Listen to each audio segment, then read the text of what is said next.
But I wanted to just show you a closer look at this memorial. Look over here, you can just see the amount of flags, balloons, love and support for those fallen soldiers. Here we have a poster that someone made in memory of the 4 U.S. Marines, and now we've learned since Saturday that the death toll is now up to 5 with a Navy sailor. But as we walk down here, you can just see the amount of support. People have been dropping by flowers, handwritten cards, letters, and a lot of these are in groups of 5 to honor the 5 fallen military members. I think at this point the big talk is whether you allow guns in these establishments. In fact, Representative Scott Desjardins is proposing a bill today that would allow guns in these military establishments. As far as will we see this same location on Lee Highway in the coming months, a little too early to tell for now, Jed. We know the nightmare first began out here on Lee Highway, but we were able to confirm a few additional details about the shooter's path once he arrived at the Reserve Center out on Amnicola Highway. After he rammed the fence gate of the Navy Marine Reserve Unit, Channel 3 was able to confirm the lone gunman ran inside of the building through the front entrance, shooting the sailor first before heading to the rear of the building where he killed the 4 Marines. And there's a lot of traffic here as we get ready for the procession. As my photographer Barry Schultz pans over, I'll show you the scene and what's going on here. This is southbound Amnicola Highway, literally right in front of the Naval Operational Support Center and Marine Reserve Center, where they have cordoned down traffic down to 1 lane. And as you can see, that 1 lane of traffic going under 2 massive American flags that have been set here to receive the body of the late Sergeant Wyatt. But let's give you a look at really how many people are out here. It's really amazing within the last 30 minutes just how much it's really grown. There are hundreds here that are lining this road for as far as I can see. Behind me, you might notice that big refrigerated truck there. In that truck, they keep bringing out boxes of these. George, can you get a shot of that? These are the roses. We did a story not long ago about a florist in New York, or at least a donor in New York, who sent thousands of roses to Chattanooga just for this, absolutely free of charge. A group of about 40 volunteers got together to make these little bundles with the Chattanooga Strong ribbon to hold them together, and they're just passing them out to everyone here. They were kind enough to give us some to show you. You're watching here is the Patriot Guard now taking the body of Sergeant David Wyatt to its final resting place. And one day after Staff Sergeant David Wyatt was laid to rest, people who did not get a chance to say their goodbyes yesterday made it a priority today. Channel 3 Eyewitness News reporter Josh Roden has more. It's sadness that surrounds it, but it's also pride. We're seeing Americans come together again. I mean, this man is a hero, hero, hero. American flags surround Staff Sergeant David Wyatt's headstone, which stands as a reminder that the fallen soldier was a loved husband and father. Dozens of visitors to the Chattanooga National Cemetery Saturday placed roses, daisies, and American flags. Though they never met Wyatt, his sacrifice made it difficult to hold back tears. It's total sadness. It's unbelievable that something like this can still happen in America. Brandon Curran and his family traveled from Murfreesboro. I've never been through anything like this, but I hope that as they see the flags pushed in the ground and the coins on the grave, that it does give them a little bit of comfort. A tradition meant to remind the Wyatt family they aren't alone. The Tennessee Valley in recent days has seen its share of pain, but we've also seen so much unity. Today, U.S. Navy Petty Officer 2nd Class Randall Smith was laid to rest in the Chattanooga National Cemetery. And we appreciate those of you watching today on Channel 3 and WRCBTV.com. We know David mentioned we did want to be very sincere and respect the family's wishes, so we did not bring you those services inside First Baptist here today, but I can tell you there was so much love outside of those walls today as well. Hundreds of strangers lined the streets with signs, waving flags. There were also hundreds and hundreds of bikers as a part of the Patriot Guard. They came in from all across the country today. People from all over came out here to the Amnicola Highway location to pay their respects as the procession went by. At the family's request, the procession passed by this Naval Reserve Center, the same place where Petty Officer Second Class Randall Smith was shot and 4 other Marines were killed here about 12 days ago.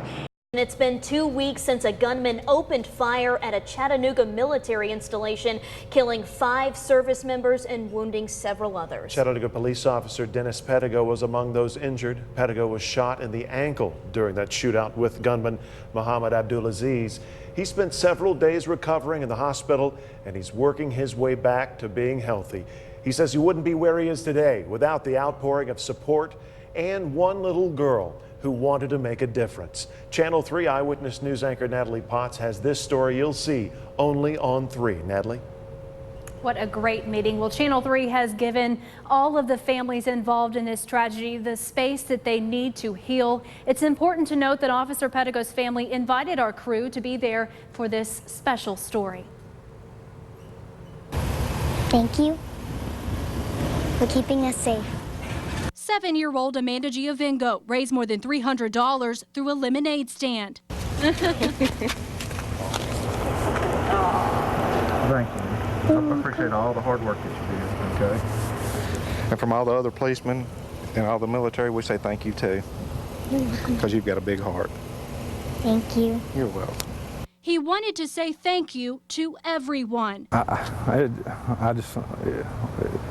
makes you speechless just to know that everybody has a big heart. And, you know, I just want to thank all my family and friends and all my police brother and sister out there. And all the way from the top of our mayor, our chief, and all of the officers. They've just opened their hearts and they've been there to help support. Officer Dennis Pettigo was working traffic as part of a funeral procession July 16th when he heard the call "active shooter" go out over the radio. I can't put no weight on my foot for at least 2 months, so I'm looking at 6 months to a year, maybe even longer before I can even walk again. I just feel like I was doing my job. That's what I was trained to do, and that's what I did. We've got a good police family, and I think this right here just brought us all closer.